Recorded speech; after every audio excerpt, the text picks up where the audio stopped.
Let's see this question. A cubical block is floating in a liquid with half of its volume immersed in the liquid.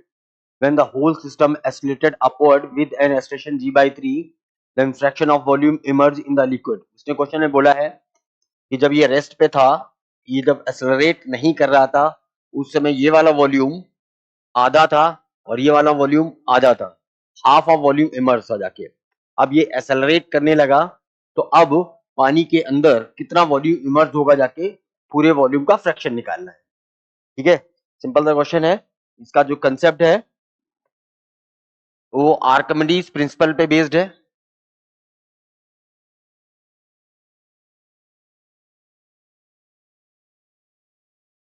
Archimedes principal पे based question है। ठीक है, initially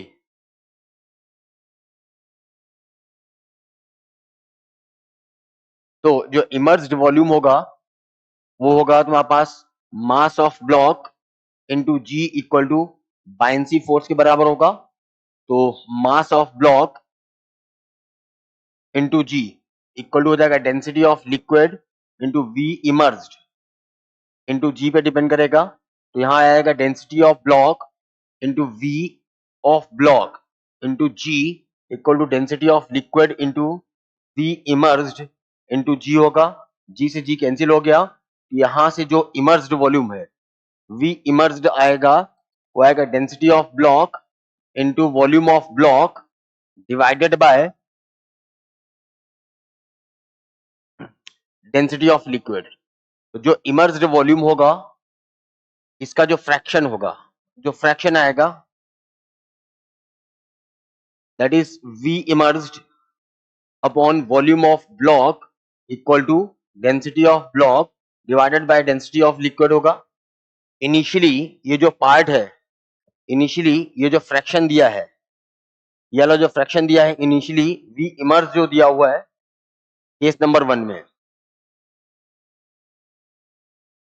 initially V immersed equal to V volume of block divided by 2। यहां से जो fraction आएगा वो आएगा V immersed upon volume of block equal to 1/2 आएगा जाके, ये फ्रैक्शन आएगा जाके। और एक्सेलरेट होने के बाद, अब अगर हम एक्सेलरेट होने के बाद बात करेंगे तो जो फ्रैक्शन आया है वो किस पे डिपेंड करता है, इन दोनों का जो फ्रैक्शन है, इमर्स्ड वॉल्यूम जो है ना, वो डिपेंड करता है डेंसिटी ऑफ ब्लॉक और डेंसिटी ऑफ लिक्विड पे डिपेंड कर रहा है। यहाँ पे कंटेनर का, यहाँ पे कंटेनर का एक्सेलरेशन है ही नहीं, इसका मतलब एक्सेलरेट करे या ना करे, अगर ये दोनों टर्म सेम है तो आंसर अभी भी फ्रैक्शन क्या रहेगा, सेम रहेगा जाके। तो जब ये एक्सेलरेट कर रहा है तो ब्लॉक की डेंसिटी पे कोई फर्क नहीं पड़ रहा है, लिक्विड की डेंसिटी पे कोई फर्क नहीं पड़ रहा है। तो जो हमारे पास एक्सेलरेशन होगा, फ्रैक्शन ऑफ वॉल्यूम होगा, V immersed as upon block, ये डिपेंड करेगा जाके, depends on density of block and density of liquid पे डिपेंड करेगा। और ये दोनों सेम है, अगर ये दोनों सेम है तो इनका जो फ्रैक्शन भी क्या रहेगा, फ्रैक्शन भी सेम रहेगा।